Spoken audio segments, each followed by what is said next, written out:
All right, hi everybody. Hi everybody. My name is Daisy. I'm the president of Carleton's Conservative Club. Lots of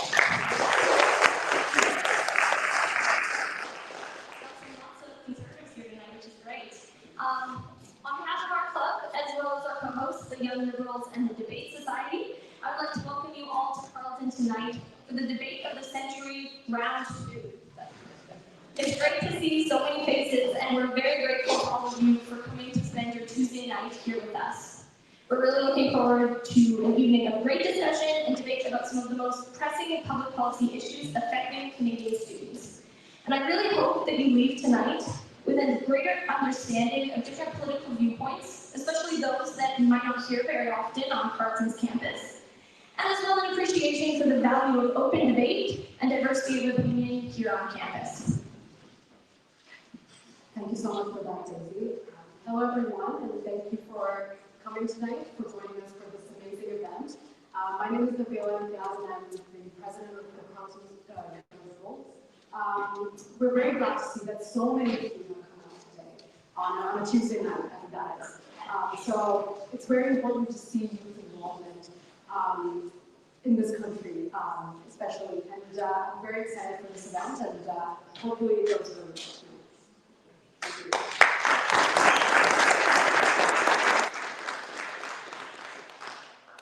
Hello, everybody. Hello, my name is Peyton. I'm the representative of Carleton University's Debating Society here tonight, of which I believe we have one alumni debating tonight. I won't say who because I'm the moderator and I don't come across as biased. It's going to be Janice.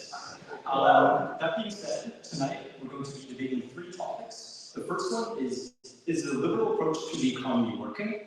The second one will be, is the liberal approach to immigration working? And the last one will be, are the Conservatives playing a constructive role in Parliament? Each topic will get 25 minutes. The format is going to be the yes side gets a 4-minute opener, then the no side gets a 4-minute opener, followed by a yes 5-minute rebuttal, followed by a 5-minute rebuttal by the no side, a 3-minute wrap up by the yes side, and a 3-minute wrap up by the no side. I will be giving a warning at when there's 1 minute left in each speech, and then I will be cutting off the speaker when their time is up. With all that format rolling out of the way, I just want to remind everyone to please be quiet during the debate, act like it's a funeral. Maybe not that sad, but maybe church or something like that. And also, please don't leave any garbage. Carleton has graciously let us rent this space, so please be respectful to the space around us. That's all for me. Thank you.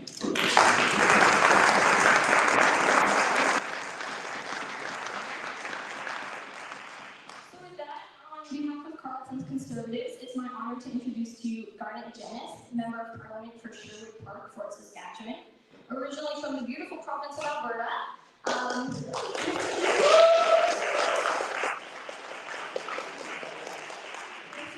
moved to Ottawa to study a Bachelor of Public Affairs and Policy Management here at Carleton University, during which time he was involved with the Debate Club and the Conservative Club as well.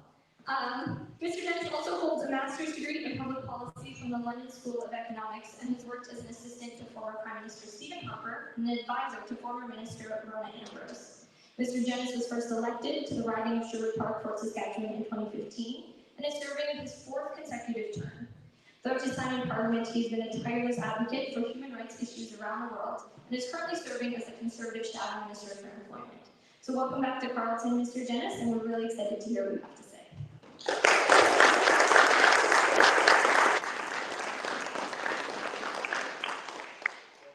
Well, thank you for having me. Again, I'm just doing very brief personal introductions here, and I'm so grateful to be back at Carleton. I have so many fond memories of this place. I have to say, it seems like they've rebuilt the entire campus since I was here. There's a whole bunch of new buildings. I can barely find my way around, but lots of fond memories here at Carleton, and lots of fond memories with the Debate Society in particular. So great to be back here. Looking forward to the conversation. Yeah, that window is up.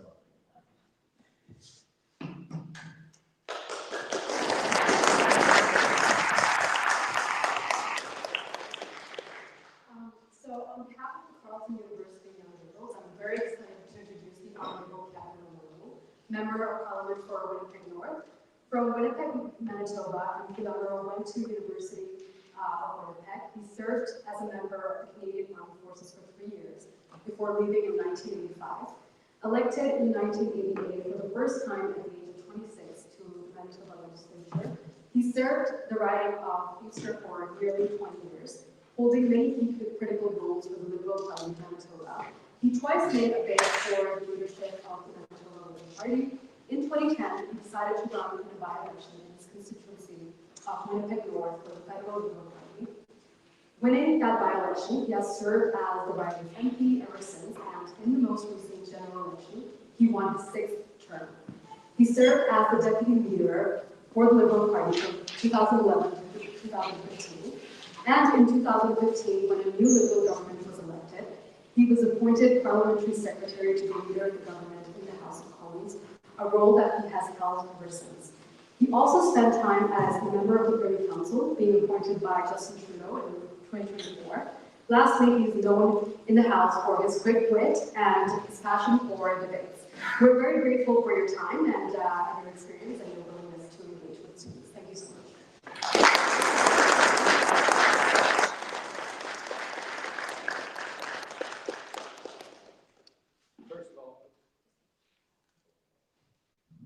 First of all, thank you very much for the introduction and the very kind words. It truly is a wonderful thing to be with you here this evening. This is round 2 for Garnett and I. We've had the first debate at the University of Winnipeg, and we thought it would be nice to do something here in Ottawa. And getting young people interested and engaged and having dialogue is a great thing to see. I'm really encouraged by the number of people that have chosen to come out on a Tuesday evening.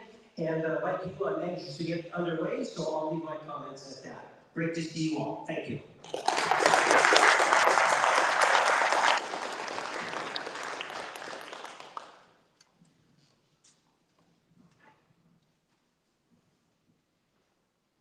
Okay, with all of that out of the way, we will get started with the debate. So, back to the first question. Is the Liberal approach to the economy working? Mr. Lamoureux, which side do you take? I'm on the yes side. So on the floor of the House of Commons, we stand up in order to address the Speaker. So I feel a little bit more comfortable in addressing this group by standing up. Let me tell you, we have to put things into a perspective, I believe. It wasn't that long ago, 10 months, 9 months ago, when we had a federal election. And when I recall knocking on doors, the type of feeling that we received at the door, genuine concern. People were concerned about the economy and the comments of what I classify as the three T's. Trump, trade, and tariffs. People were genuinely concerned in terms of what impact was that going to have on Canada. And I think in history, political parties will identify and someone will come up to the top to actually address the issues of critical importance. I believe Prime Minister Mark Carney was the right person for the right time. Take a look at his background. He was a Stephen Harper appointment as the Governor of the Bank of Canada. He was the Governor of the Bank of England. He is an economist, impeccable abilities in terms of understanding how an economy works. I believe people took a look at that and contrasted that to Pierre Poilievre and ultimately made a decision based on how we believe that we can continue to improve and build a stronger and healthier Canadian economy. Since the election, we have seen a great deal of policy announcements that have ultimately, I believe, addressed the needs of Canadians in every region of the country. We can talk about Bill C-5 as an example. Build one Canadian economy. The federal barriers that prevented freer trade, mobility within Canada was taken away by bringing in Bill C-5. building major projects to our infrastructure that will create the types of jobs and investment that is necessary, was also within that legislation. At the end of the day, getting the premiers and the provinces working together, critically important, taking down those barriers. We have to recognize that we cannot depend on the United States. Over the years, Canada has been too dependent on the United States.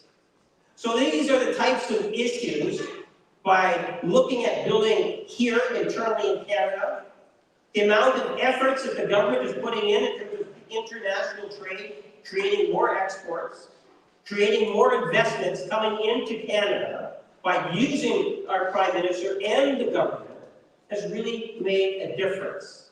I'm going to get a chance to do a rebuttal, and I'll comment on other aspects of how it is that we're supporting Canadians.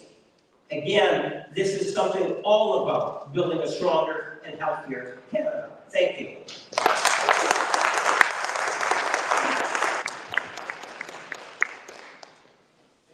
Mr. Dennis, what side do you take? I'm going to take the no side. And thank you very much. As I said, it's a pleasure to be back here at Carleton, and I want to salute Kevin for his extensive public service. He's been in office for, I think, about as long as I've been alive. And when it comes to debate, Kevin is like that character in the Monty Python sketch about just a flesh wound. You know, he's always ready to come back for more discussion. So let's talk about the state of the economy that you're experiencing. I've been on about a dozen campuses now in 5 different provinces, and asking young people the question, are you better or worse off than your parents' generation? And overwhelmingly, the response I hear from young people is saying they are worse off. And it's easy to understand why. The price of homes has doubled, the price of rent has doubled.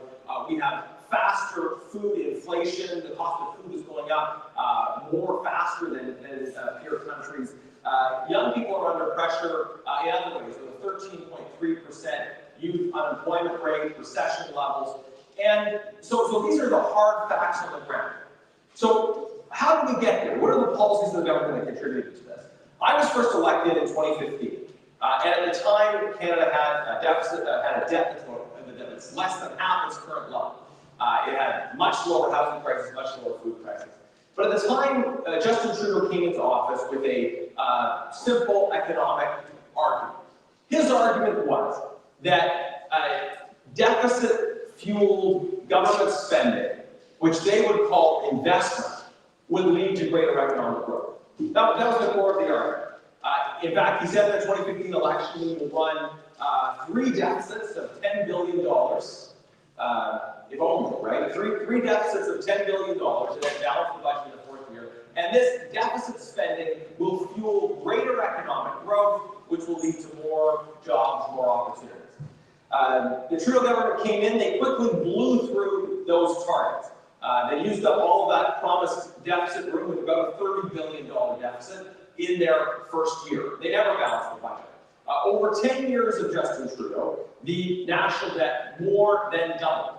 The debt accumulated in these 10 years of Liberal government is more than all of the debt accumulated in the country's entire previous history. So did that deliver on the promise of growth, opportunities, more jobs for young people? Clearly it hasn't. Clearly your costs are higher, unemployment is higher, and the opportunity prospects are relatively worse than they were in 2015, relatively worse than they were in your parents' generation. So we have spent more, we've called it investment, they call it investment, we haven't. And the effects have not been as promised. And I think it's important to remember this history because now we have a new Prime Minister who really wants you to know how new he is, right? Kevin, despite having had the difficult task of defending all of Justin Trudeau's policies, is now defending all of Mark Carney's policies, even defending how allegedly different they are. But Mark Carney is making the very same economic argument as Justin Trudeau. They are, in an aesthetic sense, very different leaders, but when it comes to policy substance, Mark Carney is making the same argument, which is the argument that higher deficit spending, classified as investment, will lead to growth. In fact, Mark Carney's first budget breaks the record for a deficit outside of the COVID period. $78 billion record-smashing deficit, further mortgaging your future. And yet, in spite of that deficit-fueled spending, falsely classified as investment, young people are still telling you that they're worse off.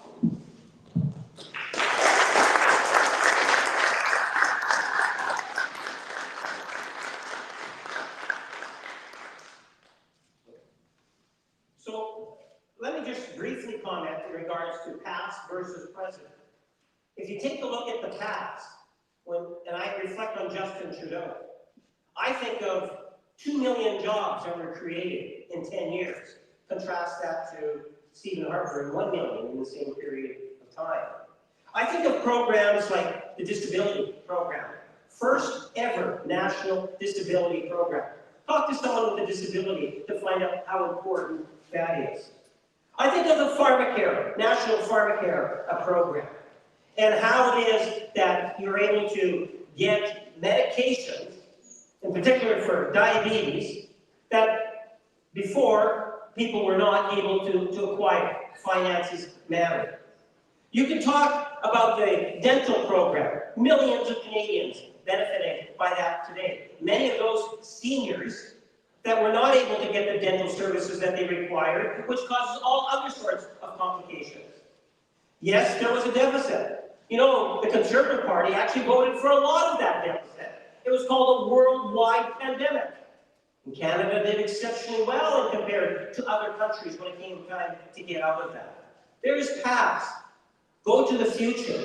Talk about our greatest asset and Prime Minister Mark Carney traveling the world, increasing exports, bringing in investments. Those are how you create the jobs into the future. We're talking about billions of investment because we have a Prime Minister that is well known and established, understands the economy, and is prepared to attract that investment into major projects at the same time in which we are actually developing. That's about jobs, good quality jobs into the future. We talk about the social programming. Since 1988, in the Manitoba legislature, we were talking about kids that were not eating when they were going to school. A national school food program made permanent by Mark Carney. For a wide variety of reasons, it has been a generational problem where children were attempting to learn on an empty stomach, and that's just not possible. So putting in a program of that nature makes a big difference. We talked about food inflation. This year it is higher, according to the G7. In previous years, it's lower. This year we are higher than the United States. In other years, we've been lower than the United States. This year, being higher, we came up with a grocery benefit. And that benefit is going to help those individuals that are not doing as well as those that have a little bit more to spend. Because we recognize the importance of our groceries and affordability. You know, when we talk about inflation, you also have to be reasonable. Think about the policy. You know, 2 years ago, I'm debating inside the chamber. Every conservative that would stand up and speak would say, axe the tax, because that's the way you get rid of that's the way you get rid of inflation. Mark Carney becomes the Prime Minister. We got rid of the tax. Inflation didn't go away. It's easy to say something that's popular, that looks good on a bumper sticker, but the reality of putting it into policy where you can actually be there to support Canadians. And that's why, in fairness, I would suggest to you, contrary to what the Conservatives tell Canadians across the country, Canada is not broken. We should be happy and grateful to be living in a country that so many millions of others want to come to. It doesn't mean that there's no problems. Yes, there are some serious problems. And we have a government caucus that is committed to overcome those problems, to create more jobs, to have a social safety net, and to build a stronger, healthier Canada for not only today, but also future generations. Thank you.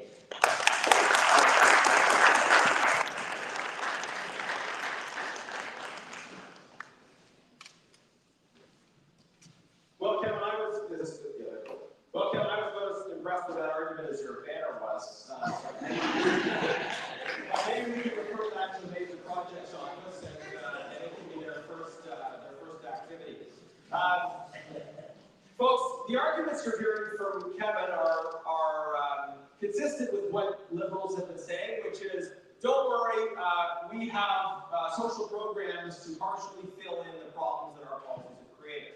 I think it's very appropriate that he's raised the issue of the cost of food, because many Canadians are struggling to afford food, and that's because the price of food has gone up so dramatically. This is the result of a number of different factors, the input costs associated with transportation. The Liberals, after much pressure, got rid of the public-facing consumer carbon tax. They have left in place the industrial carbon tax, which is a significant input in the cost of things that you purchase. That's a contributing factor to why food inflation is double in Canada what it is in the United States. There are other contributors to food inflation. You have it's the simple science of inflation that when you have more money chasing fewer goods, you're going to have inflation. And the carbon tax is a contributing factor, but so were high deficits that these Liberals have consistently run. But in this context where everybody is experiencing burgeoning food costs, the Liberals say, well, don't worry, we have a program that's going to have public subsidy for even more food, the school food program. And it's going to involve federal bureaucrats overseeing the work of provincial bureaucrats who are going to establish requirements for schools. Now, there have been school food programs in this country for a long time. Generally, they've been developed, administered, and delivered at the local level without the interference of federal bureaucrats. But they create this problem, which is high food prices. And then they say, we're going to solve this by getting federal bureaucrats into the business of school boards and local schools, and somehow that's going to solve the problem. It hasn't solved the problem. I want to go back to a situation where people can actually afford to buy food, where parents can afford to give the support to their kids that they need, where seniors can afford food, where people at all ages can afford food. And we have proposed, in fact, we proposed today a motion in the House of Commons, concrete measures to lower the price of food. I think that's what most Canadians, most parents want. They want affordable food they can afford themselves because they can get a good job and the prices are accessible. Now let's talk a bit about the major projects agenda that Kevin talked about. First on that list, again, it should be that banner. But when Liberals took office, they put in place extreme bills like C-48 and C-69 that were aimed at blocking natural resource development. And these bills had their intended effect. We didn't have a pipeline developed to the north coast of BC. Why? Because the Liberals passed a bill that effectively prohibited any export of resources from that port in BC. We didn't have an east-west pipeline in Canada. Why? Because Liberals imposed requirements on that pipeline that made it impossible. But then when Mark Carney takes office, we pushed him to repeal this anti-development agenda, to repeal Bill C-48, to repeal Bill C-69. They refused to do that. They said they're going to leave this legislation in place, but they're going to develop a major projects office which will allow them to suspend specific rules in cases where they choose a project. So we supported Bill C-5 because it's better than nothing, and we helped them fast track it through Parliament. But fundamentally, what they've done is created a big wall to block development, and then said, well, we're going to open a trap door and we're going to let some people through some of the time if we choose. What Conservatives have proposed instead is to take down the wall, to get rid of all the regulation and barriers that make major projects dependent on government approval. I want to go back to being in a country where private sector companies can develop major projects, can propose them, can implement them, without needing to go cap in hand to the Prime Minister and the government, without needing to go to the major projects office in order to try to get these things to proceed. Liberal inflationary policies have driven up the price of food, have made it near impossible for major projects to move forward. And then they have tried to present themselves as the solution to problems they created. I think the Conservatives have the better solutions to tear down the walls and actually lower the price of food so people can afford it.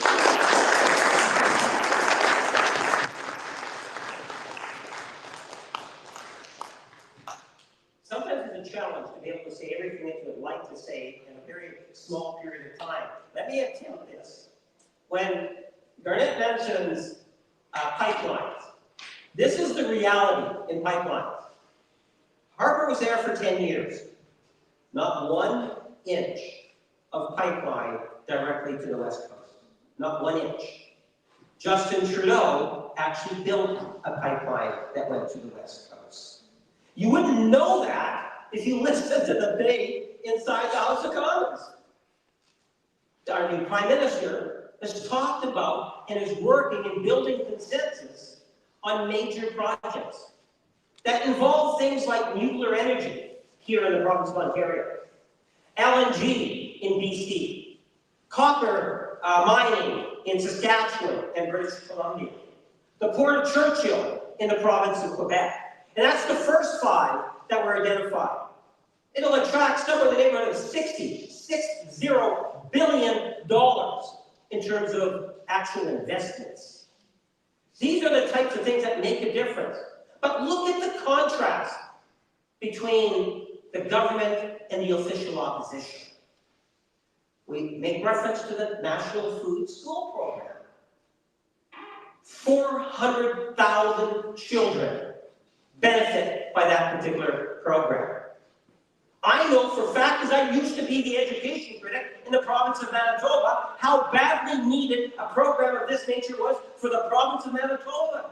Now we have it across the country, and it's a permanent program.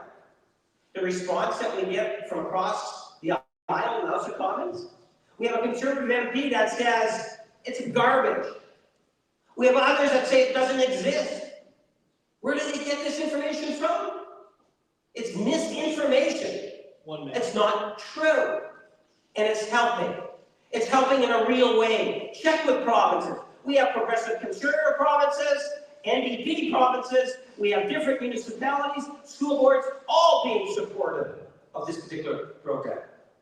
There's an amazing contrast today between the Liberal Party of Canada and the Conservative Party of Canada, with the Conservative Party saying the government needs just to get out of the way. Think of the programs that exist today there to support Canadians. We have a wonderful summer youth program and many other programs. Government does play a role, and that's one of the reasons why I'm passionate about politics. Thank you.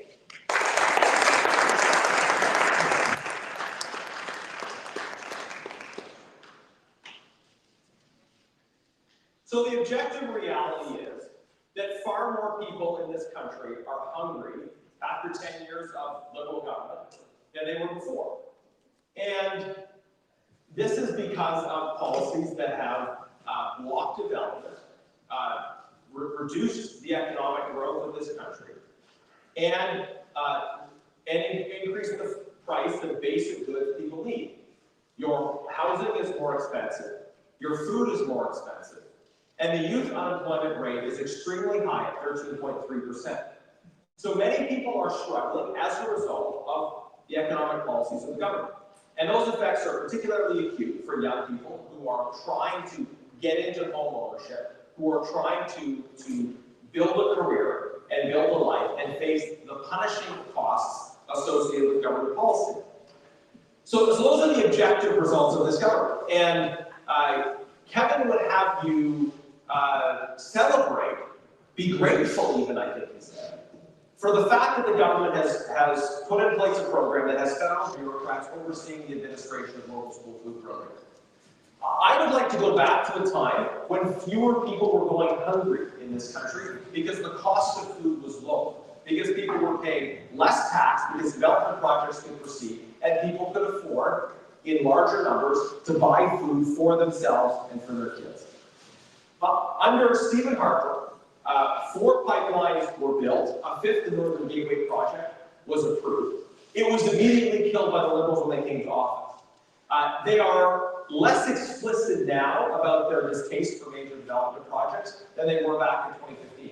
But it's very much on the record. Justin Trudeau passed C-48, which prohibited exports of our energy resources from the northern tip of Vancouver Island to the Alaska border. That is Bill C-48. Kevin and all of his colleagues voted for it. That bill was designed to kill the Northern Gateway project and subsequent projects that have been developed and proposed by Indigenous nations in the area. That was the purpose of the policy. And now, Kevin would have you believe that these impersonal forces beyond our control were somehow the ones killing it. But his votes are on the record. Folks, the economic situation of the country as a result of Liberal policy is one in which it is tough. And I know you are hopeful, optimistic, resilient people, that you will fight for success in the midst of these more challenging times. But your leaders should have your back. Your leaders should, instead of trying to sell half-baked proposals that don't fundamentally change your circumstances, they should identify real solutions that are going to unleash our economy and the potential of the next generation.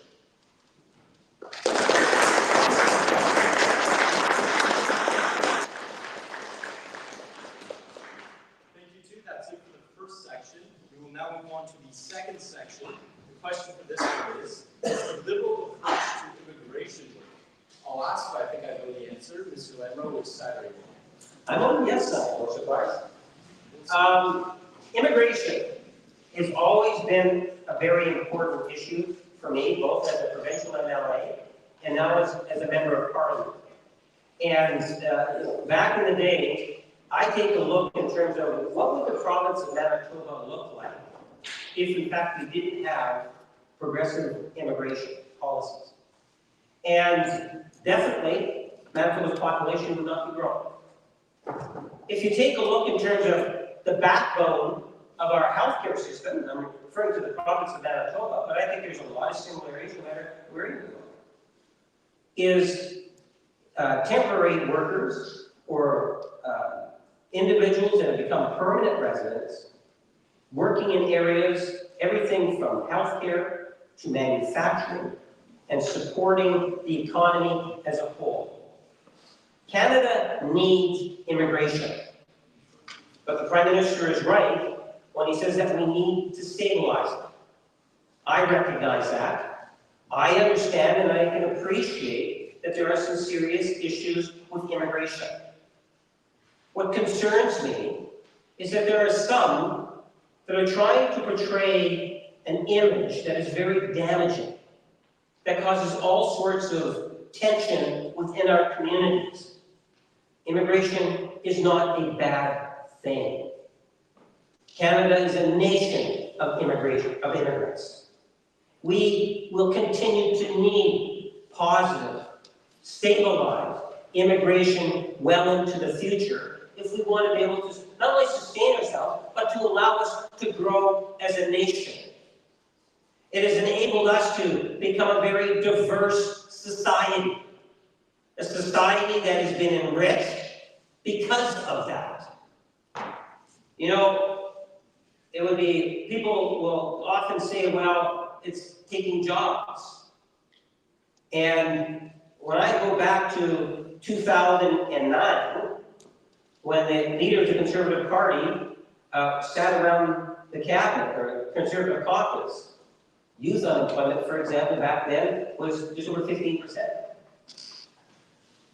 In 2013, it was 13.7%.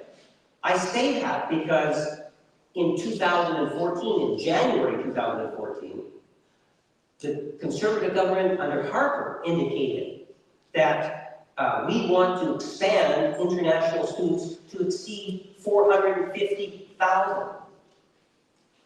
How things have changed within the far right of the Conservative Party today. And I ask you to reflect on some of the comments that are being made. And is that healthy for Canada? I would ultimately argue it is not healthy for us. Yes, there are some issues. Think in terms of when we got up to that 450,000 plus, then we go into a pandemic, and it's not like people could just leave the country and go into other countries. Yes, it did become a problem, a serious problem.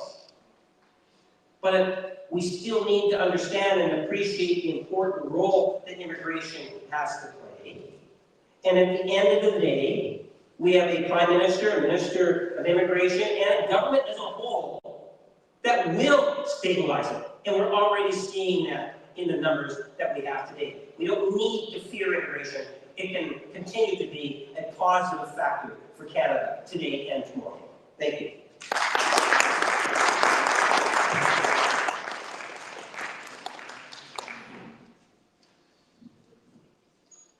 Well, thank you. So I think it's worth highlighting what we're actually debating, which is not immigration in general in terms of whether it should happen or not. We're debating whether the Liberal approach to immigration is working.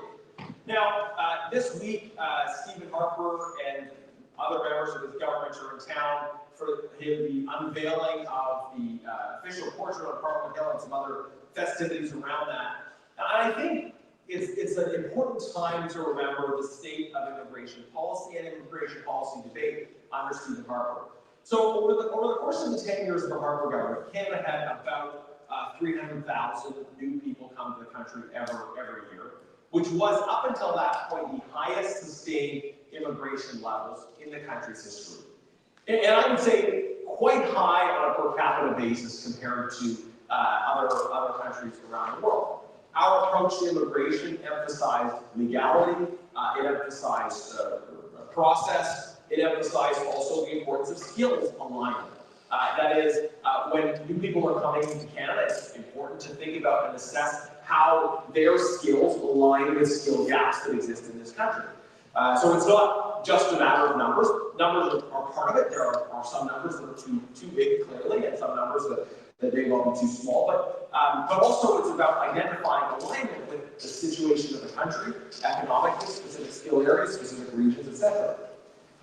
So not only did we have relatively high sustained immigration levels at that time, but there was also a strong pro-immigration consensus across politics in Canada. In fact, there was, to the extent that immigration was debated in the 2015 election, it was about whether the current levels were appropriate or whether we should do even more. That consensus has been completely blown up. And I think you see it in the conversations you're having and some of the commentary online. Why has that consensus been blown up? It's because of profound failures in management of the immigration system under this Liberal government. Numbers that have been too high, but also a failure to align the system with the specific needs of our country when it comes to geography, when it comes to skills, etc. And also failures of credential recognition. That we have people coming here from overseas who have specific skills, and the government is failing to support the effective recognition of. And just in the last budget, they effectively announced that they were going to duplicate an existing credential recognition fund. The government has one credential recognition fund. It's not achieving its objective, so rather than make that fund work better, they're going to create a second fund that's supposed to do more or less the same thing. So we see profound failures of management in the system.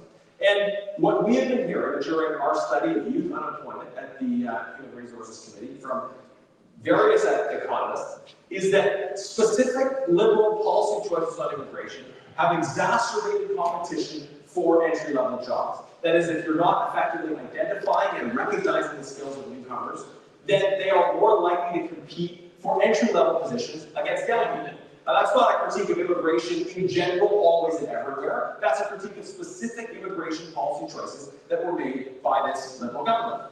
And you notice that Kevin sort of tacitly admits that the Liberals have failed when he says, well, now we're going to stabilize the system. It's a great word, we're going to stabilize it. Right? Well, how did it become unstable, right?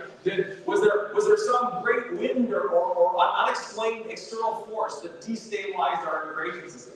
No, of course not. It was policies of his government that fundamentally destabilized the immigration system, caused havoc across a whole variety of areas, including the employment situation. And now the government recognizes the need to talk in a different way about these problems. But there has continued to be a failure of follow-through, a failure to learn the lessons of both the Harper and Trudeau governments. This is why their approach has clearly failed, and I think they know it.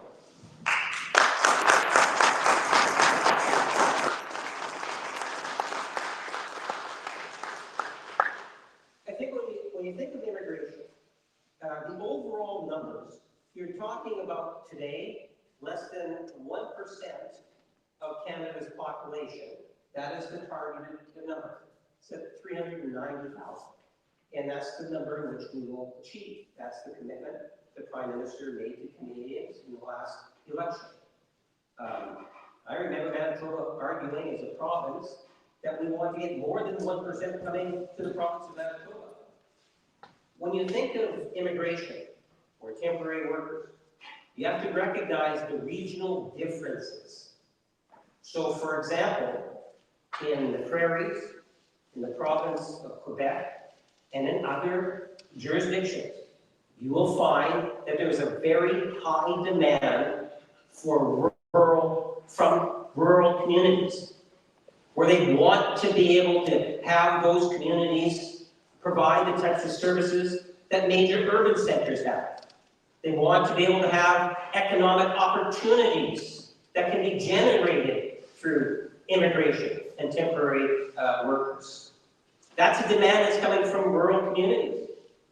You know, I've met with the provincial minister of immigration in the province of Manitoba, Malaya Marcelino.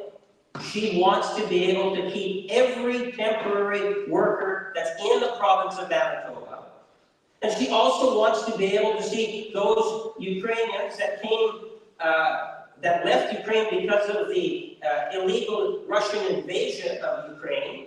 She wants to be able to see them become permanent residents in the province of Manitoba. There's a petition on the issue now that's actually being circulated as the community is approaching members from all different political parties because of the needs. And part of it is arguing that it is supporting rural communities in particular. Different provinces, different areas within the provinces have different needs. That's why you'll see that we have the provincial nominee program being better utilized than it ever has been. Now, it's only been around since 1999, but we have literally thousands of more coming through the nominee program. Why? Because it allows the provinces to identify the immigrants that they would like to draw to their respective provinces. Before that program, Manitoba would get on average, let's say, 2,500 immigrants a year. Now it's into the double, 10,000 plus. The prairies has a very high need and demand. Different regions have different needs. And I think that when we talk about issues like credentials has always been an issue. Recognizing credentials, especially in the area of healthcare. It's been an issue for over 30 years. Ever since I was first elected, I can remember it being an issue. It's not Ottawa. You can't just legislate to recognize credentials. It's provincial. It's the provinces that have got to recognize credentials.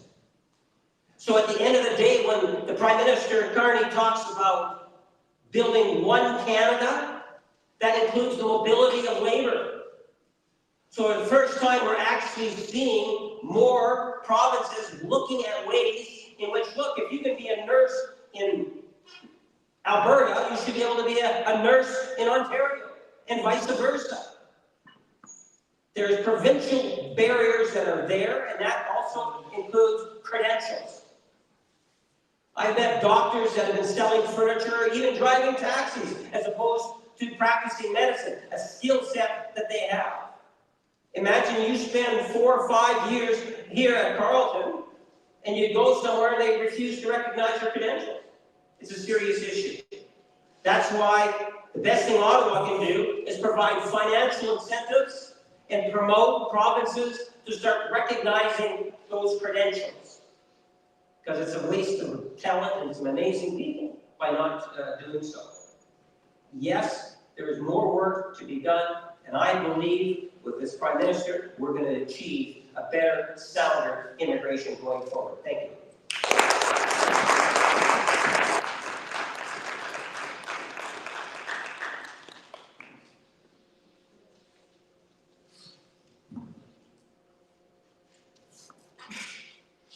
All right, well, I think on some major points, Kevin has, in fact, conceded the argument. For instance, he concluded by highlighting the failure of the government to resolve in any effective way the credential recognition problem. So I commend him for his courage in agreeing with the Conservative side on those points. He began by talking about the reality. This is something that's also very true. There are regions of higher unemployment in this country and regions of lower unemployment. That's very true. There are parts of the country where finding labor is a major challenge, highlighted by businesses that I talk to. And there are parts of the country, especially large urban centers, where there is relatively higher levels of unemployment, especially youth unemployment. And this is why, as part of the constructive youth unemployment policy proposals that Conservatives put forward in the fall, we highlighted policies to incentivize the development of workforce housing, making it easier for people to move to where jobs are. One of the 4 pillars of that plan was building homes where the jobs are. But I think that differential, that dramatic differential in unemployment rates, highlights precisely the failures of Liberal immigration policy. That we've had high levels of immigration to regions of existing high unemployment. And immigration at very high levels has not succeeded in connecting people with jobs on a permanent basis in regions of low unemployment. And as a solution to this, Kevin is celebrating the clearly failed temporary foreign worker program. The temporary foreign worker program continues to bring people into regions of high unemployment. And a core problem with it is the potential for exploitation. People who come are tied to a specific employer. They don't have the same agency that we would expect employees to have. And frankly, people who say they're concerned about social justice, about the rights of workers, should be gravely concerned about how Liberals have allowed these problems to persist within the temporary foreign worker program. But also, the capacity for abuse, the lack of enforcement, is just incredible. The process is, an employer, in order to access temporary foreign workers, has to advertise. They have to advertise a job here in Canada, but then they ultimately say at the end of that advertising, well, I didn't get suitable enough resumes, didn't get suitable resumes. So there's no effective enforcement of whether or not Canadian applicants were actually considered. So there are big structural problems within this program. And I think instead what we need to be doing is thinking about whether we have policies that are actually making it easier for people to go to where jobs are, to find housing and transportation where jobs are, and incentivizing those who come to Canada to do so in a context where they have and can take permanent employment in a context where they're not competing with Canadian people.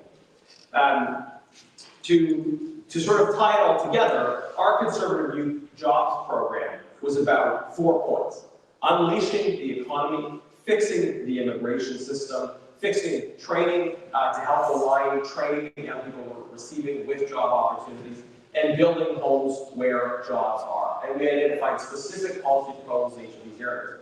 We did so in a constructive spirit in hopes that Kevin and his colleagues would say, wow, Barrett, he's got a good idea, we'll put that in the budget. Unfortunately, they didn't. Unfortunately, they have yet to change their ways, but hope springs eternal. Already, we are seeing some points of recognition from Kevin, including acknowledging their failures on credential recognition. And let me just say, on the issue of credential recognition, the majority of recognized professions are recognized at the provincial level. But the federal government has a critical coordinating role to play, and the federal government is, at the end of the day, responsible for the immigration system. So when Conservatives were in government, we did everything we could to maximize alignment between the needs of the economy and new immigrants, which I should say is not only good for Canadian society, it's good for newcomers. Newcomers want to succeed when they come here, which means being able to use their credentials, being able to get jobs. The Liberal approach to immigration has failed to serve the well-being of newcomers and failed to uphold the interests of this country. It has failed, it is failing. We need a new approach that is ultimately pro-immigration and that addresses the fundamental problems that Liberals have created in the system.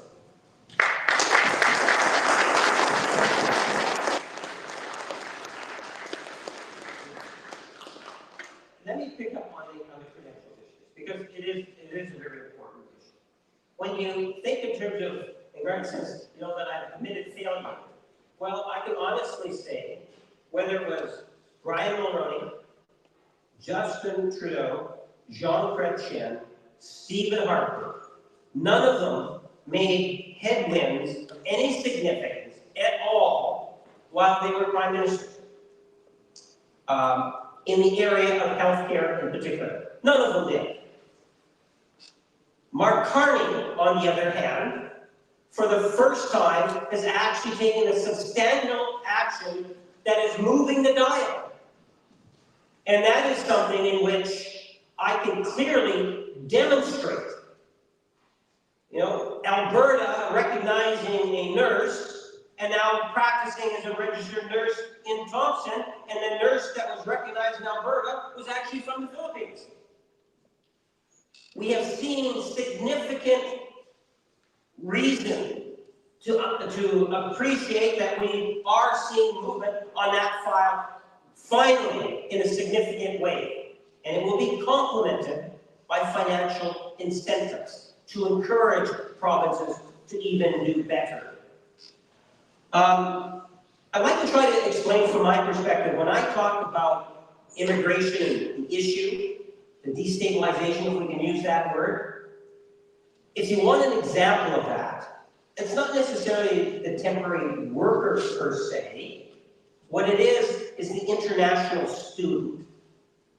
If you want to be an international student, and we get many that come in particular from India, China, Pakistan, those would be the big three. So what happens is you have immigration lawyers, consultants, universities, colleges. 1 minute? Oh, it's getting really quick. What they have to do is they will recruit an international student to come to Canada, and they will pay double plus in terms of their fees. They come to Canada believing that they're going to become permanent residents. Do not kid yourself. The international student today is very different than the international student 15 years ago. And that is ultimately what's led to the problem, because provinces, through their administration of schools, just send out all sorts of letters of support saying, yeah, we want this student. The federal government complied. We finally put in restrictions just last year because of those numbers. Imagine from 100,000 to 600,000 a couple times, and see what impact that has on the community. I wish I had more time to go on that point, but I'll leave it at that. Thank you.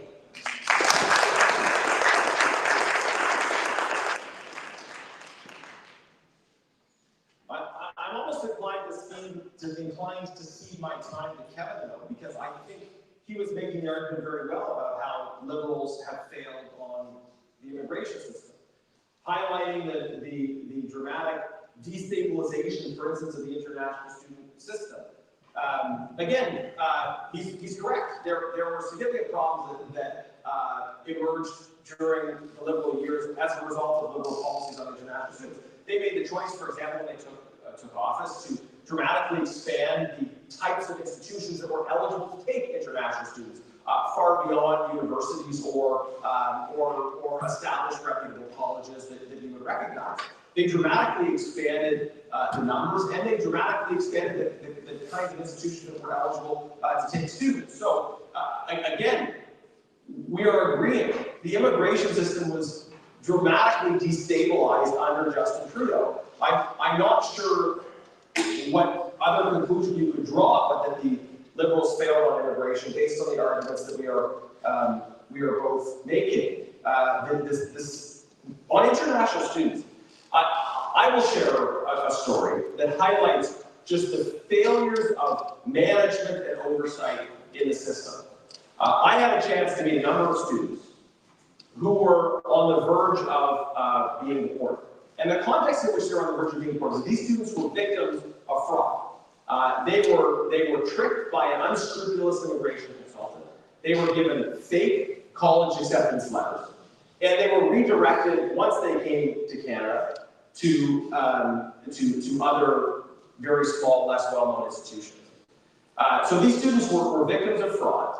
All the Canadian immigration enforcement system would have had to do to catch this fraud was have some process of verifying that these were actual students. So they made their application, they submitted their college acceptance letter, which they had received. If the federal government had simply had a process for consulting the various colleges and universities, if the students that were applying were actually students at those colleges, then this fraud would have been detected right away. But the government did not do that, did not have a system to do that, and therefore these students came to Canada. They had stayed in Canada for years, and it was only at the point years later when they were applying for permanent residence that the government identified the fact that their initial entry to Canada had been the result of action by these unscrupulous consultants. So this is the kind of just abuse and lack of basic due diligence that we have seen as a result of Liberal failures in the immigration system over the last 10 years. So for the sake of those who come, for the sake of those who are here, we have to do better, we can do better by enforcing our laws, by controlling the numbers, and by aligning the administration of the system with our national interests. That's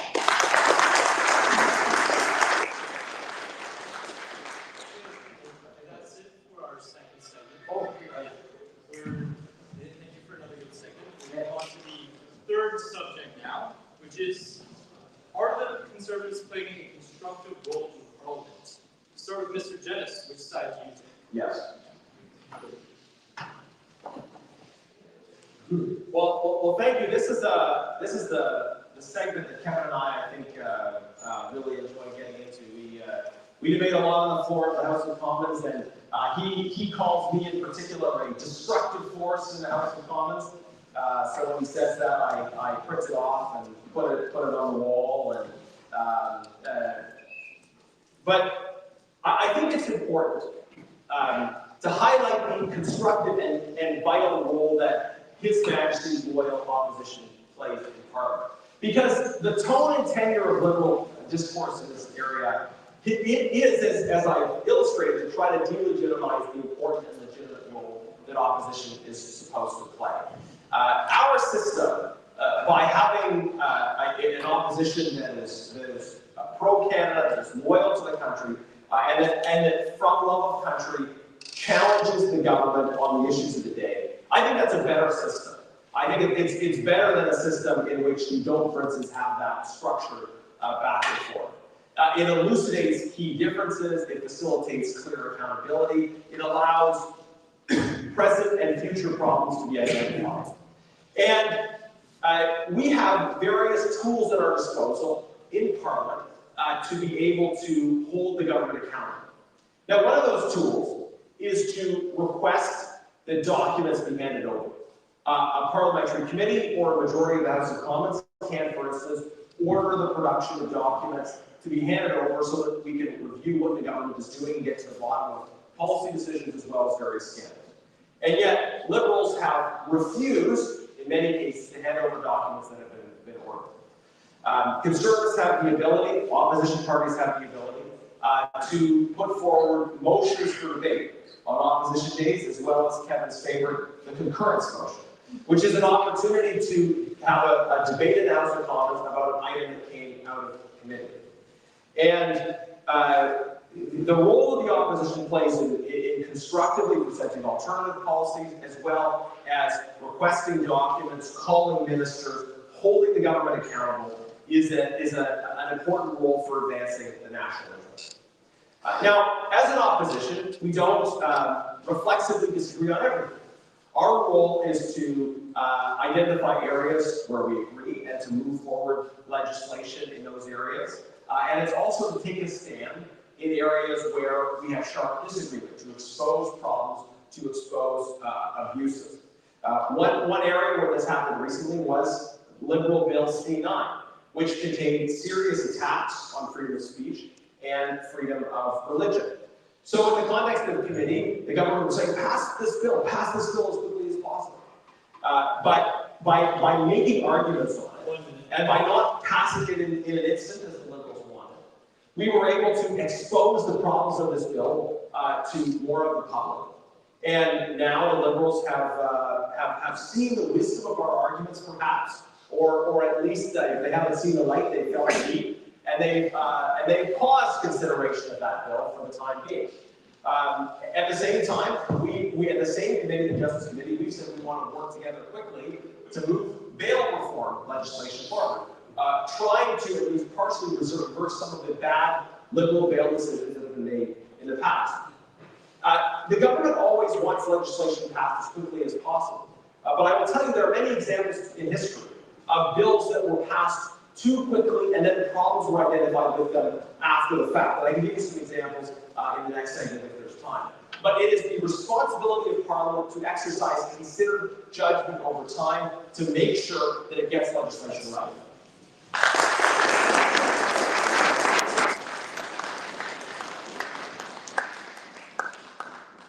I'll admit, sometimes I have a tough time letting go.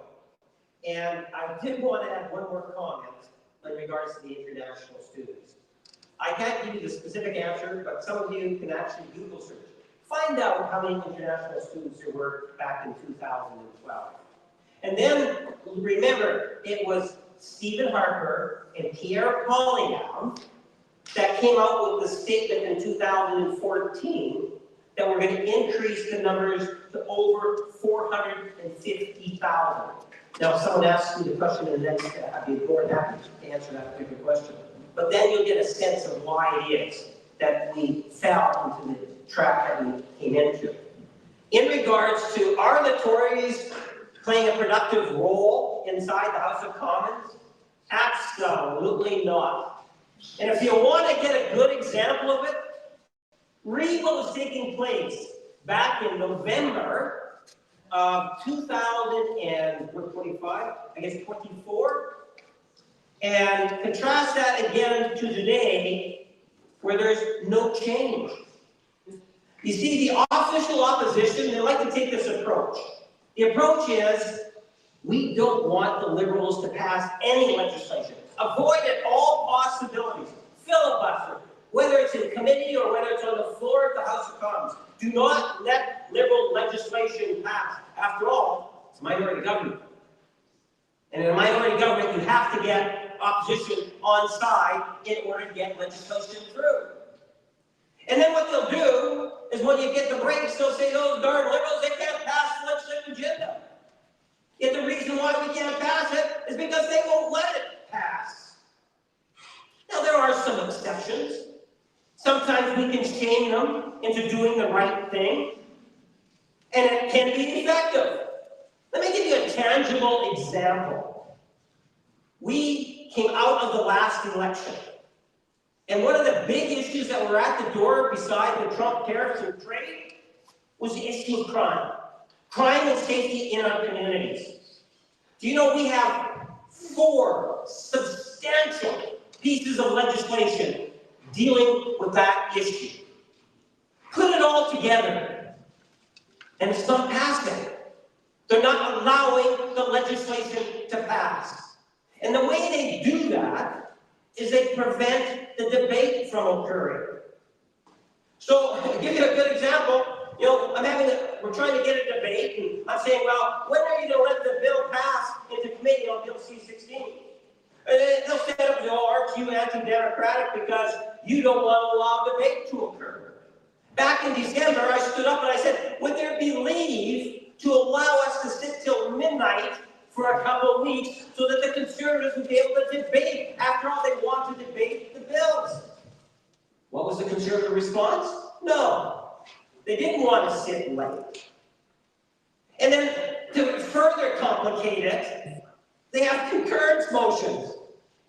A concurrence motion is something in which we have 100+ reports sitting that come from committees that never really get debated inside the House. But during government business, if you bring in a concurrence report, it prevents debate on government legislation.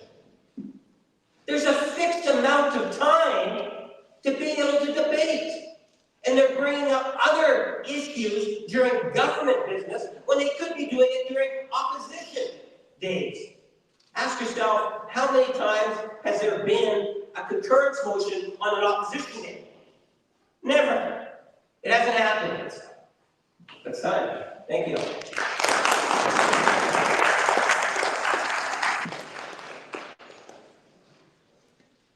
You know, folks, Kevin commonly objects to other people speaking in the House of Commons because they take up too much time. But nobody speaks more in the House of Commons than Kevin does. I think I'm a second.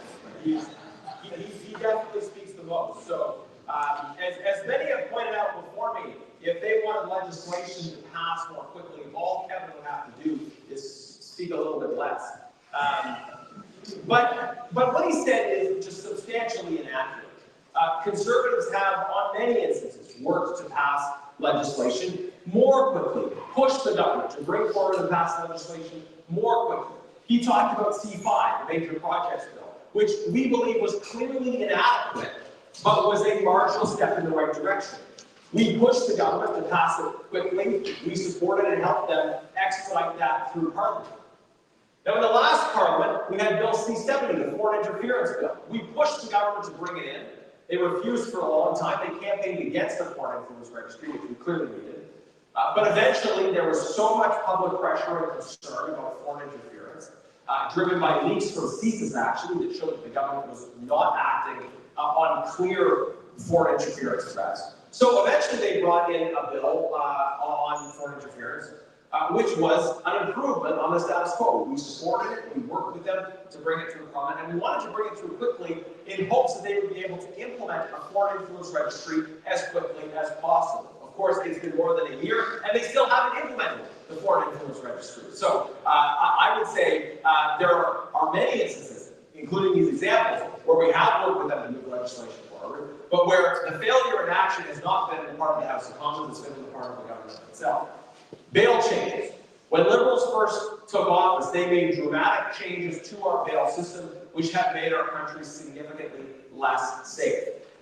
They made those changes, and now, rightly, our conservative opposition, as well as the public, are crying out for the reversal of these Liberal changes to the bail system. They put forward a bill that makes some tepid changes, like C5. It's not enough. Like C5, it's not fundamentally going to solve the problem, but it is a step in the right direction. And we have, again, encouraged the government to prioritize this bill. The problem is that in the Justice Committee, they for a long time refused to allow consideration of the bail bill because instead they wanted to persist with Bill C9, which is their attack on freedom of speech and freedom of religion. And we said, look, we know we disagree on Bill C9. So how about we put Bill C9 aside and quickly work to study and move forward the bail bill? Liberals, for a long time, refused to do that. Finally, they gave in, much like Kevin did on immigration. They eventually gave in to our arguments. But it was Liberals that were holding us up for moving forward on the bail issue. It was Liberals that have held us up on acting on foreign interference. It is Liberals that have held us up in many of these areas where Conservatives were willing to push things forward. Now look, there are instances where they would like us to pass as quickly as possible bills that are bad for the country. And when the Liberals put forward bills that are clearly bad for the country, we want those carefully studied and we want to have the opportunity to make our arguments, as we have. And in some cases, we've been successful in making those arguments and bringing about amendments to the bill by giving many Canadians the space and the opportunity to come to committee and to be heard on those particular issues.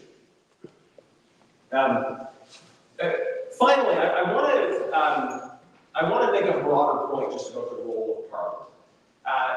There can be moments in any society where the right thing to do in the moment seems obvious, and where institutions that are supposed to check speed, that are supposed to ensure considered judgment over time, can be swept up in a sort of mob mentality, saying, let's pass this quickly.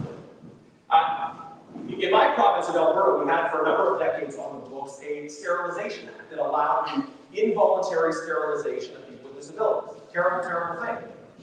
I was told once that that piece of legislation passed in a day. It passed very, very quickly because people at the time thought it was a good idea. And that case has always stuck with me as a reminder of the importance of legislatures taking the necessary time to consider an issue over time, to not be swept up in the moment, but to give themselves the time to consider an issue in a way that exposes it to all sides, allows the diversity of voices and gets to that problem.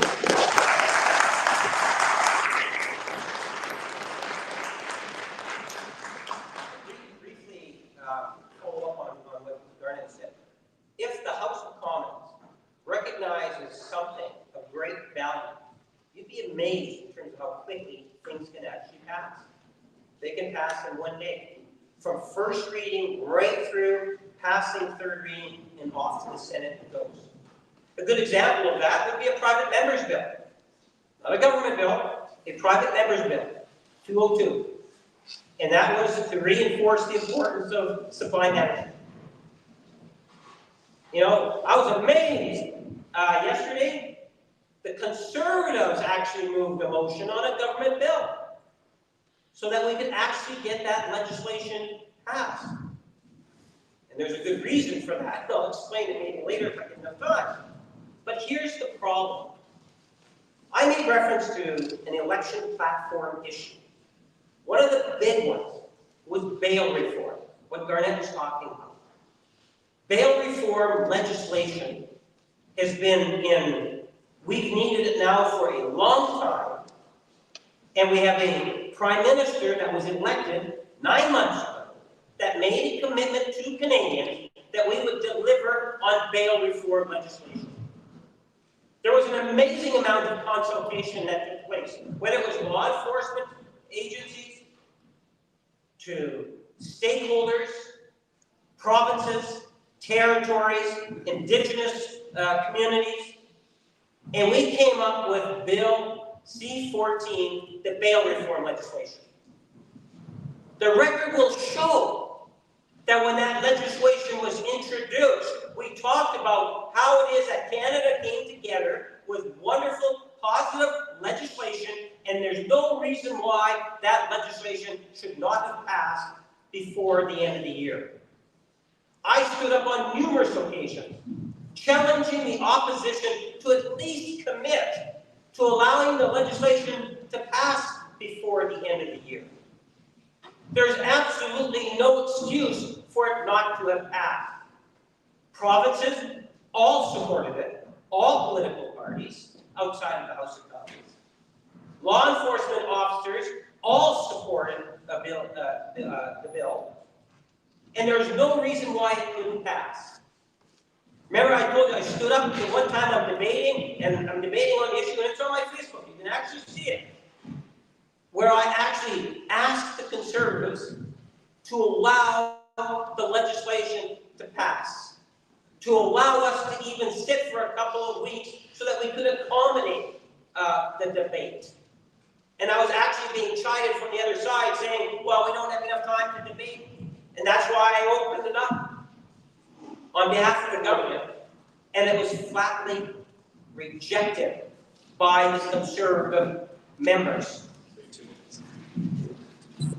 This is the type of thing that really frustrates the system. Because it's not only that legislation. On Bill C-2, that bill deals with lawful access. You want to deal with issues like extortion? We need Bill C-2 to pass. The Conservatives outright refused. They've said, we are not going to pass it. So we had to go up with C-12 and take out some of the parts that would allow us to be able to deal with the immigration issue so that we could get that at least passed. But it still sits there because the Conservatives refuse to pass it. C-9, what they're talking about, is already guaranteed in the Canadian Charter of Rights, religious freedom. But they're using that aspect of the bill in order to raise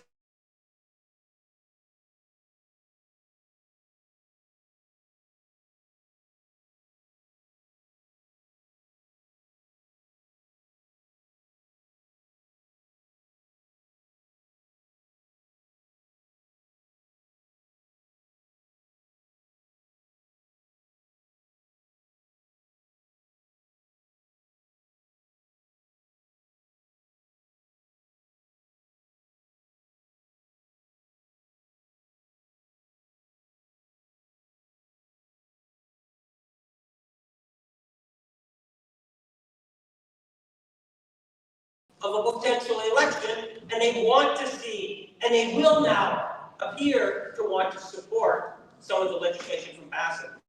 I would love for them to look at it as a holistic approach with the crime legislation, and let's pass it. Canadians want it. It was a part of an election platform, and they deserve it.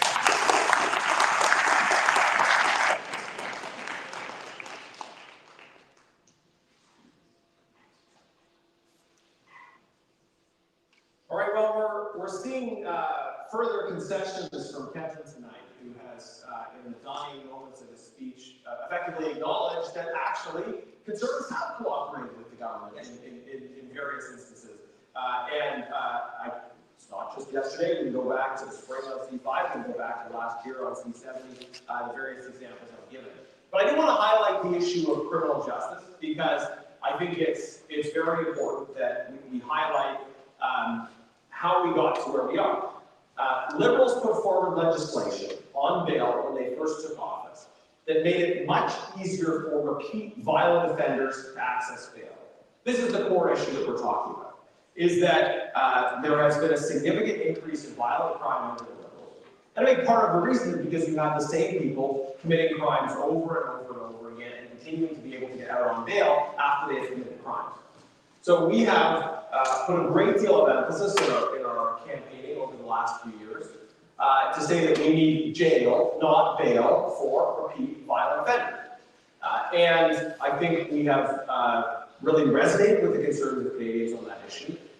And in that context, the Liberals eventually started talking about the need for bail reform, which was effectively to partially reverse their previous bail policies.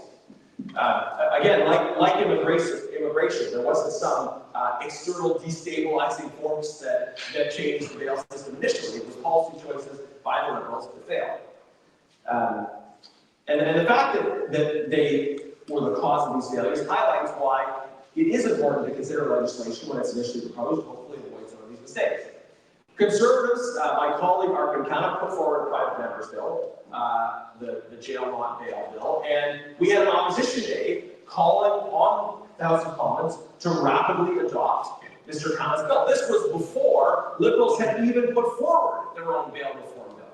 We put a bill forward first. We were proposing its adoption first. Liberals blocked that, so no, we got our own bill coming. And their own bill is dramatically inferior to our proposal, but it's still something that we supported as a minute partial step in the right direction.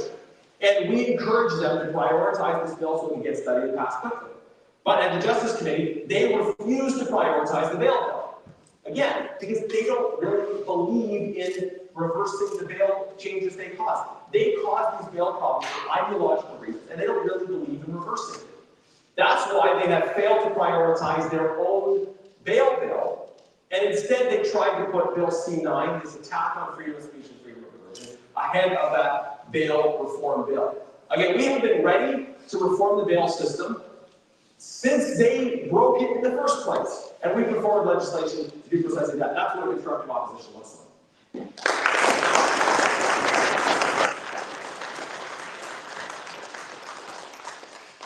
So there's an obligation when you're in government that you have to do a considerable amount of consultation. You can't just bring in legislation without doing any consultation.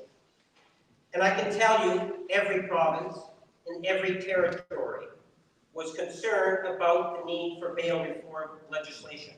Not to mention law enforcement agencies. So the Prime Minister made it very clear that it was a high priority, and we are going to be bringing in bail reform legislation. So is there any doubt that it was going to happen? I talked about it well before it happened, because I knew it was going to be coming on the floor of the House of Commons. There is absolutely no reason why we should not have seen that legislation pass last year. There's no reason at all, no justification. Every jurisdiction in Canada wanted it to happen, and the House of Commons failed Canadians by not allowing it to pass. You know, when I was elected in a by-election. Stephen Harper, in a minority situation. A few months later, I'm now in a majority Stephen Harper government.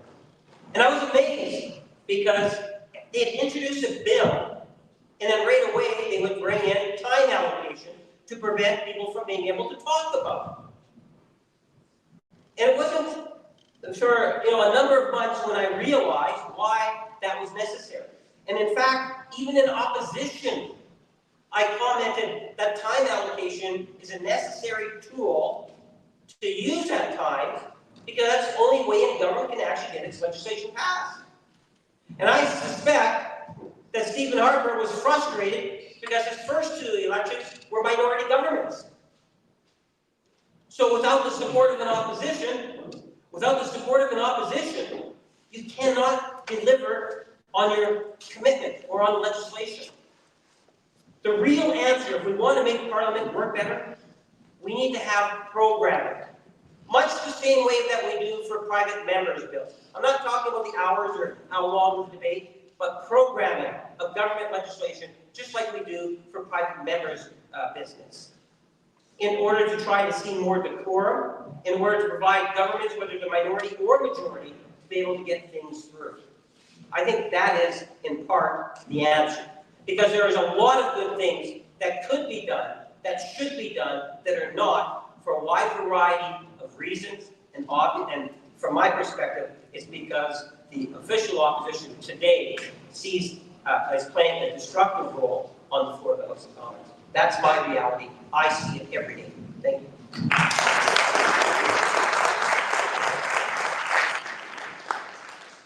Okay, that's the end of our last segment in the debate. I want to thank the debaters for having excellent manners and being very timely.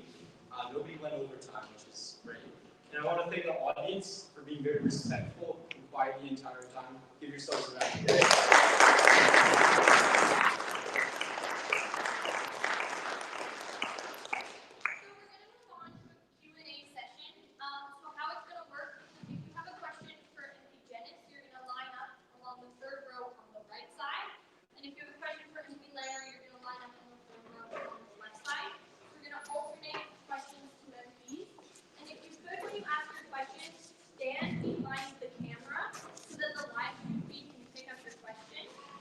That would be great. So again, MP Dennis on the right, questions for MP Lamoureux on the left, and we're going to alternate the questions.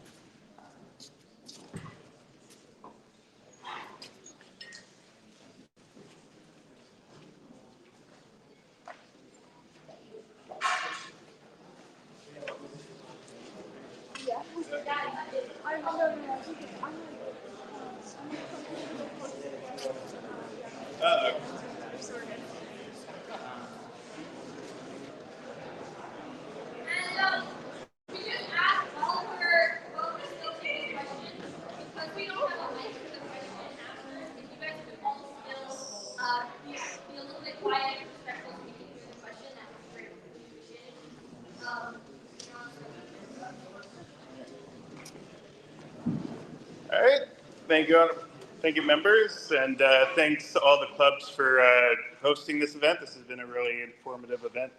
My question for you, member Garnet or Jenna Shaz, right? Cap, I'm used to using ranks. Anyways, the question is there a challenge that Canada is facing to its sovereignty, whether it be a policy side, actor side, or just an idea side that you think the Liberals are not addressing very well? Is there a challenge to our sovereignty that I think they're not addressing well? Yes. So I'll start with the issue of foreign interference, which is something that I talked about before. We have a serious problem of foreign state-backed interference in this country. The CCP is the primary actor in that, trying to influence all aspects of our domestic policy and life. It was sustained pressure from the opposition about that issue that led to the passage of Bill C-70, but the government has failed to implement it. In fact, foreign interference doesn't seem to be on their agenda at all as it relates to their engagement with China. There are threats to our sovereignty, of course, comments from south of the border that are totally unacceptable, and conservatives have and will continue to defend our sovereignty. I think we need to recognize the different directions and the dynamics of those comments, as well as issues of foreign interference from other sources. And in general, the liberal approach is not effective. Thank you. Yeah. We'll make comments. Just to provide a comment, I suspect a number of people may have seen the Prime Minister's comments and debacle. I think that there's a great deal of merit in terms of those middle power countries, if I can put it that way, building stronger, healthier relationships. When we think of the United States and the issue of the Trump tariff and trade, I think we shouldn't be rushed into making a deal for the sake of having a deal. I believe that we have to strive to get the best deal that we can. And if that means holding off, we need to be prepared to do that. In the interim, look at ways in which we can increase export opportunities for our businesses in other jurisdictions around the world. Hi, my name is Sophie, and my question is for Kevin on the topic of immigration. As a child of refugees and immigrants myself, once like my mother who originally voted for the Liberals due to their laxity in immigration policy, it's interesting to see the conservative shift in the way diaspora immigrants are voting. Take Winnipeg North, for example, where Filipinos who once voted for you switched to conservative representative who was Filipina, Rachel Punzalan, due to concerns of rising cost of living and higher job entry. My question is this. How do you think the Liberals should approach the party switch of immigrants and ethnic voters due to policies of your own making? Well, I would disagree with you. I'm very familiar with my riding. I've been representing it for over 30 years. Generally speaking, I've gotten in around that 50% of the vote. In this last election, I got 55%. And I think you would probably offend a lot of members of the people of Filipino heritage community by saying that they didn't vote for me because there was another Filipino that was running against me. I think more and more society does not look at the ethnic makeup, but rather what the candidates have to offer, what the parties have to offer, and what the leaders have to offer. My daughter's in LA. She was 24 when she was first elected, and she's been elected 3 times now, and she is around that same level of support that I received, and she's the only Liberal in the prairies. So I suspect that the community that we have solicited over the years continues to support us, and I would never try to imply to anyone that they're voting for someone because of their ethnic. There might be some individuals that might because of association and so forth, but as a general rule, it doesn't happen. Thank you. Yeah, just briefly comment on that. I think sometimes we see instances of Liberals pushing a lot of misinformation, for instance, about the conservative approach to immigration as a tool for trying to create distance between certain communities and certain party. But I think we have been more effective in recent years at countering that misinformation, and also. On a broad range of issues, Canadians of all backgrounds and all faiths are seeing the failures of Liberal policies. This is why the only path to political success for the Liberals recently has been to pretend that they're going to reverse themselves. It's been to offer themselves as a change from their previous selves. That has been their only path to success, and I think more and more as people see the results, they will opt for service.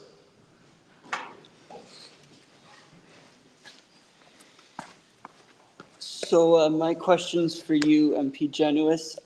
One thing that I think, at least myself and a lot of Ottawans are concerned about the Conservative Party is your party's support for the Freedom Convoy demonstration that occupied the downtown of Ottawa, shuttered businesses, and frankly endangered public safety for a lot of downtown Ottawa residents. You yourself supported it in the early stages at least. So I want to know if you still stand behind your leader and other members of your party who think that, the Freedom Convoy didn't somehow violate Ottawans' right to security and to feel safe in their own communities, as you say you're the law and order party. So I'm just wondering about that.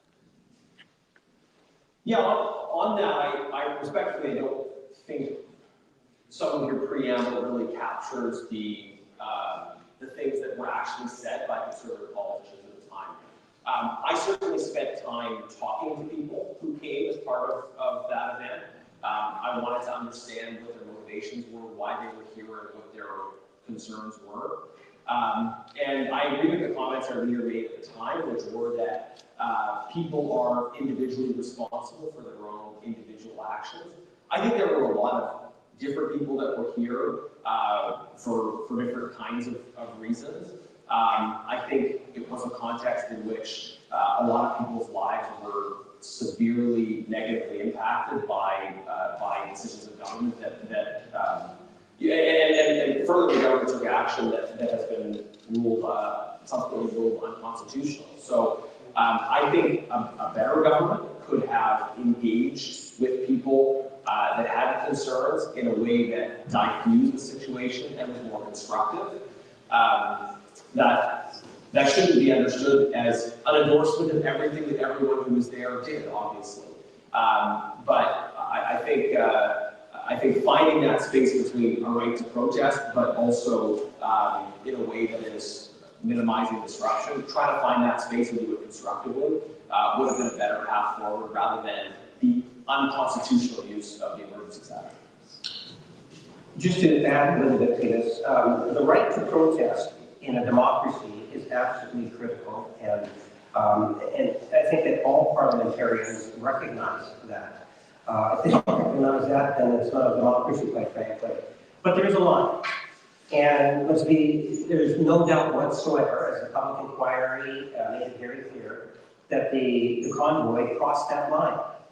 And all one needs to do is talk to whether it's residents living in the downtown of Ottawa, the store owners, take a look at what's taking place at our Canada-US borders in terms of economic activities and the shutdowns that were taking place. They obviously crossed the line. And at times when that happens, there is an obligation from a public safety perspective for the government to take an action. Appreciate the question. Thank you both.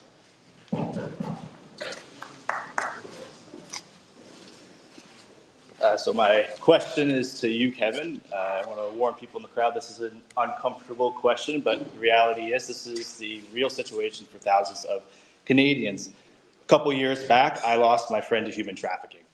She was 14 years old. It was not until later I found out she was never supposed to be in this country. She was shipped back and forth between the border multiple times, which was allowed through lack of border security. She would have been raped and assaulted on the daily. Majority of these monsters were never supposed to be here, and the ones that were arrested on other offense and always let out on bail, and the ones that were here legally were never deported. I've not seen my friend since 2023. Liberal laws C5 and C75 allowed our justice system to become a revolving door. What happened to my friend was preventable. When conservatives tabled bills like C-246, which would have allowed for consecutive sentencings of sexual offenses, or the three strikes law, the Liberals have spoke out against it repetitively. Just recently, the jail not bail law was voted down by every single Liberal. Had this passed, it would have given an ounce of justice to my friend and her assaulter. Assaulters that will never likely be prosecuted, and at least would have given myself some peace of mind. I ask you, Kevin, you stood in the House of Commons and voted against this act. Why do you and your party repetitively put victims' rights below criminals' rights? Well, first of all, I'm very sorry to hear about your friend. Human trafficking has been an issue for many, many years. And there is legislation that's on the agenda today with our new Prime Minister talking about how it is that we can deal with the issue of crime and border security. And I suspect that there are a number of those pieces of legislation, such as lawful access during the C2, or doubling down on a bail reform for repeated violent offenders, that would actually help many young women in a situation that had unfortunately taken place for you. Three strikes in your house, is something in which the Conservatives talk about a great deal, and jail, not bail in different ways. And some legislation we just cannot, I just don't support. I think, in most part, I recognize the importance of judicial independence and respecting that. Canada is a country by rule of law, and that means, at least in part, recognizing that when we talk about justice, it's just not Ottawa. Justice is administered by the federal government, the provincial government, and municipalities through law enforcement officers. And I think there's room for improvement, and has been room for improvement for a long time. Bill C-16 would also assist in dealing through some of the measures of this proposal. Unfortunately, it's too late for that. So. Yeah, well, I don't have much to add to what the questioner said, but just to put a fine point on it, it's sort of odd to hear my colleague say in his previous response that he would have supported and did support and continues to support the unconstitutional use of the Emergencies Act, but then seems to imply that there's some barrier to the government bringing in mandatory minimums for repeat violent offenders. Actually, many mandatory minimums have been upheld by the court, I think, as you point out, we have played a constructive role putting forward legislation to try to address these issues, and thank you for being an advocate. That's what it's important. Thank you very much.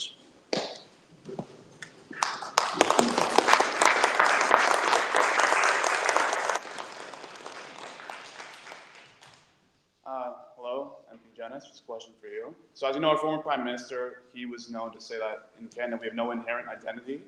I firmly disagree with the statement. I think that as like Canadians, my ancestors who fought in the World Wars did not die for some non-national economic zone.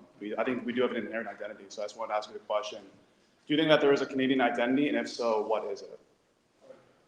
Yes, I think there's a Canadian identity. I reject the kind of post-national philosophy of Justin Trudeau that I think we see continuing. I believe in a civic nationalism. That is, we are a nation defined by shared civic values, a commitment to being part of a common community. That community is not limited by ethnicity, by race, by language, by faith. It is a community of shared civic values, a commitment to democracy, human rights, to the rule of law, to collectively working to advance the common good of this place. And I think it is important that everyone who lives in Canada learn the history and traditions of this place, honor its heritage, its symbols, and that is not incompatible with also knowing and honoring the traditions of your family if they came from somewhere else. This is what civic nationalism is. And I would oppose those who, on the one hand, believe we don't have a national identity, and I would also oppose those who believe that our national identity is ethnic or is constrained to a particular ethnic identity. There are some people saying that online, and I think they're dead wrong. We have a shared civic identity. That's what holds us together. That's what makes us the strong country that we are, and we need to preserve and reinforce that civic identity. Well, the only thing I would really add to that is, when I think of Canada, I think in terms of what it is that Canada offers the world and how the world perceives Canada. And I believe that at the end of the day, when I think of Canada, there's things that make me exceptionally proud. Things like our national healthcare system. It's envied around the world. Again, everything can always be improved upon. I think our diversity is one of our greatest strengths that we have as a nation, and it's something in which we should value. I think that recognizing us as a democracy that has a respect for rule of law, the importance of independent media, these are the type of values that we share with other countries. We get many visitors from around the world that come to Canada to get a better understanding of our values and how our system works so that they can attempt to duplicate it. And that's one of the reasons why, we are constantly in the top 3 or 4, and often number 1 in terms of appreciated in surveys that are taking place around the world. Thank you.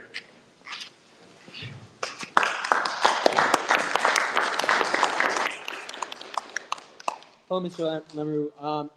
Recently, in the last couple of days, I don't know the exact number, but off the top of my head, I think it was like 1,600 workers at the Oshawa GM plant was laid off, unfortunately. I will admit that obviously that's because Trump is aggressive towards Canada, and that is because of his tariffs. I do understand that Mark Carney was elected to deal with Donald Trump, and he hasn't found a deal. Fine, I'll see that point that it's hard to find a deal with Donald Trump because he's an aggressive negotiator. But he's gone around and jetted around, obviously around all around the world, to find these other trade deals. And including what you mentioned, Davos, he mentioned he's starting or being part of a new world order. Now, I look at that and it looks like China. And my question is can you remind me again how China is going to benefit us when we're importing 70,000 new EVs, while our auto industry, which is a staple of Canada, is being absolutely destroyed. And I mean, also with the human rights violations that China has and foreign influence, I mean, it begs the question, would you rather, and I think this goes to everyone here, would you rather be a 51st state or the 25th province of China? Well, first of all, within the Kuzma Agreement, Canada cannot have a free trade agreement with China.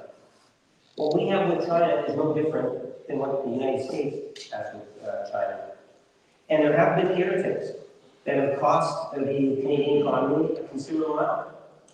And when you take a look at it, it's not 70,000, I think it's up to 40,000 EV vehicles coming in from China. We've got to recognize Canada is a large country with a great deal of economic diversity. The canola, the fishing industry, and the pulses that were relaxed because of the visit by Mr. Carney will impact many jobs here in Canada. I don't think there's anyone that can predict what Donald Trump is going to say, let alone think. We cannot just say, well, we said we were going to get an agreement, so let's get that agreement today. I think it would be wrong for us to capitulate. I think in the interim, what we have to do is recognize that the greatest asset that we have as a nation in terms of expanding export opportunities and bringing in investment is the Prime Minister. He can open doors more than anyone else, and that's why it's important that he does that. The overall jobs, we've increased jobs in the last 9 months by well over 100,000. Some months maybe not as many, other months more, and I think in the month of August we've lost some jobs. The automobile industry we're very much aware of, and we're being very proactive so that in the long term we are going to have a strong and healthy automobile industry. We need to be sensitive to the different regions and protect those good Canadian jobs. Can you remind me still, specifically, what exactly benefits Canada from this China trade deal with Canada and any future interests with China? Talk to any canola farmer on the prairies. Talk to the fisheries industry in Atlantic Canada. Those reliefs talk about billions of dollars. We were getting lobbied, we were being criticized by the Conservatives for not doing enough to get our canola over to China. Aren't you worried, like in the slightest, the security concerns that might potentially have with China as well, especially if they're importing cars that might put chips in them and track what we're doing? Do you have any concern with that at all, or how would you deal with that? There's always going to be concerns, whether it's China, Russia, areas of the world that we have to deal with issues of sovereignty and security, and that will always continue to be the case. I'll just respond briefly that there are a few different issues that you've raised. I do think it's important to point out that the Prime Minister's promise that the deal would be done by July. There wasn't somebody else that was concerned saying you must have a deal by July. He made promises in terms of what he said he could deliver that he hasn't delivered, and to try to make up for that from a PR perspective by, in many cases, signing generic documents of good intention with other countries is not having effects. Clearly, we can see that. It just in terms of the relationship with the CCP. Like, look, it's the understatement of the year to say there have been irritants, right? I mean, we have rampant foreign interference, systematic intellectual property theft, the ongoing detention of Canadian citizens like Hussein Jalil, and a genocide being committed by the CCP, recognized by the House of Commons, as well as multiple American administrations in the European Parliament. So these are more than passing irritants, and I think liberals have always wanted to find excuses to establish closer relations with authoritarian powers, but that will have, I think, negative consequences for us in the long term. Look, I think we need more engagement with like-minded democracies. I think we need to strengthen our engagement with multiplicity of democracies around the world, so that we're not over-reliant on one. But I would point out that it was under Stephen Harper that we signed free trade deals with most of the world's democracies already. And actually, it's liberal obstruction to our energy sector, which has prevented us from realizing the potential of those relationships. Most of the world's democracies are geographically small, densely populated countries, our allies in the Asia Pacific and in Europe, who rely on energy imports. So the economic opportunities there will be significant if we unleash our natural resource wealth. So yes, more trade, more engagement with like-minded democracies around the world, if that's what you mean by the powers, but getting on the energy sector is going to have to be part of that. We're going to, just for the sake of time, do one more question each. We're going to try to keep them a little bit brief, so that'd be great. Yeah, nice to meet you guys both. I'm a Christian, so we hear online a lot of rhetoric and different legislation that is threatening, us as Christians, and I just wanted to know like what you guys both would do to help us feel more safe. And we felt like our voice, especially as Christians, because we're considered soft, and we're considered like we won't fight back, but one day you never know. So I'm just wondering like what you guys would do to help protect us, even though we can protect ourselves, but it'd be better for you guys to help us, like with Bill C-9 and like medical assisted death. My pastor talks about that every week, even though we're nonpartisan church, like completely. So I'm just wondering what you guys would do. Yeah, thank you for that question. I'll talk a bit about Bill C-9. Bill C-9 was remove the religious defense for a hate speech charge, which means that somebody who is simply reading scripture or sharing from a scripture text could be charged with hate speech. And as it relates to euthanasia, this is the protection of conscience, policies that try to compel people of faith to be complicit in activities that they disagree with. Kevin has pointed out correctly that the Charter of Rights includes freedom of conscience and religion, but he has suggested incorrectly that means we should somehow be blasé about government legislation that attacks religious freedom and freedom of conscience. If your fundamental rights protected in the Charter are attacked by government legislation, yes, you could hire a lawyer, raise the money necessary, take the issue through court over a matter of years with the hope that that legislation will eventually be overturned. But that is not exactly a desirable situation to be in, to have to go through that time and energy for what is ultimately an uncertain revenue. What is better is if the government does not violate these fundamental rights in the first place, which is why we have worked hard to oppose Bill C-9, but also to call for the government to prioritize the bail issue instead. When I think of, first of all, on the main issue, if you follow the debate over the years, and that's been taking place since 2016, it's a very passionate, emotional debate, and you will find that there are members on all sides of the House that have taken different positions. Possibly, maybe the NDP and the Bloc might be all one, But generally speaking, at the origins of the debate, it's a very emotional and passionate debate. There was a high sense of cooperation. It's been a little bit more politicized over the last couple of years. But I think that one has to be respectful of the overall debate and realize that. In regards to C9, C9 does a couple of things. There has been concerns raised by the Conservative Party in regards to religious freedom. I've referenced the Charter of Rights. If you go not to my Facebook page, but my friend's page, I have a letter from the Attorney General that clearly explains it. And if you have a problem making the connection there, I can send it to you. So you can just email me and I'll get you that particular letter that clearly explains why you don't have to be concerned about it. C9 also protects churches and synagogues and mosques and Christian churches. Because right now, you should not be prevented from being able to participate at your church. And we're saying that protests in front that would block individuals from attending their church would be wrong. It would be illegal to do so. And there are other hate aspects to the legislation within Bill C9. It's good legislation, and it should pass. And at the very least, take the time and look at the letter that the minister's actually written. I appreciate the question. Thank you. All right. Last but not least, I have a question for Mr. Lamoureux.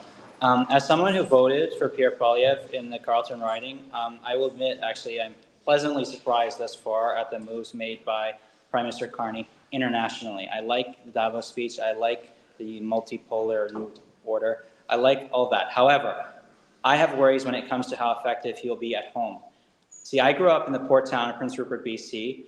I am of partial Indigenous heritage myself, and I've experienced firsthand the kind of resistance to energy export projects from bans that ultimately kill projects. How does the government plan to actually build any of these pipelines or export projects? Consultation with bans is necessary, but it should not be a veto power. I think the Prime Minister has been very clear in delivering on these major projects that you have to reach out and build a consensus. And we now have, for example, the Premier of British Columbia that is more open to the idea of having some of those natural resources going through BC. And we are working with Indigenous community leaders. And I think ultimately, proof will be in the pudding.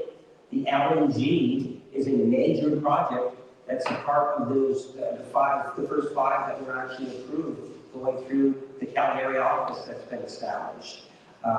So I think that we need to give the government a chance. When you think of what he's been able to accomplish, like we talk about the international sense, things of 12, we actually have legislation dealing with Northern Ireland and England and Indonesia on trade agreements that we just got passed through the legislature.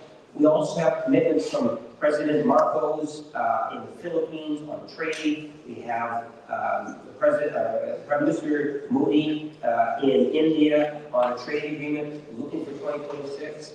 I think that in time, we're going to see how it is by building a consensus and having a Team Canada approach that we will in fact be able to do the types of things that Canadians expect us to do. Yeah, I think underneath your question, I'm not generally inclined to think the Prime Minister is that sincere about getting these major projects through. We continue to live in this world of kind of Schrodinger's pipeline, like maybe there's a pipeline in the box and maybe there isn't. If the Prime Minister was serious about this, he would repeal anti-pipeline bills C-48 and C-69 that are blocking these projects. He also wouldn't talk in a way that introduces veto points that don't actually exist. So the Constitution doesn't envision provincial premiers having veto power over national projects in the national interest that happen through their province. So if you try to set people up to think that every single premier in the country has to agree before a pipeline goes through the province of their premier, I think it's not, the provincial governments don't have jurisdiction over these things. So, there is absolutely a need and obligation to engage with and consult with indigenous nations. The reality is now that many indigenous nations are actually on the proponent side of this. Not only are they not opposing these projects, but they are the ones wanting to do these kinds of projects. But it can't be the kind of situation where every single person agrees before something goes forward. We're not trying to get anything. You have to establish a reasonable standard of what that consent looks like. And certainly it doesn't include giving an NDP or an NDP or a premier from any other party a veto over something that is not in fact in provincial jurisdiction. Thank you. Thank you very much.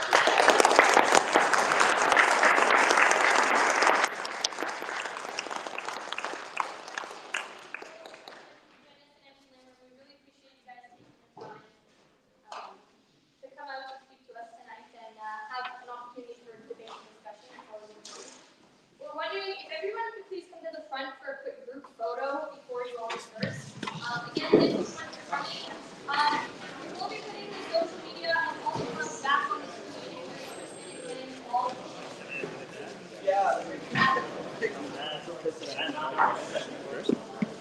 Which one? Why haven't we gotten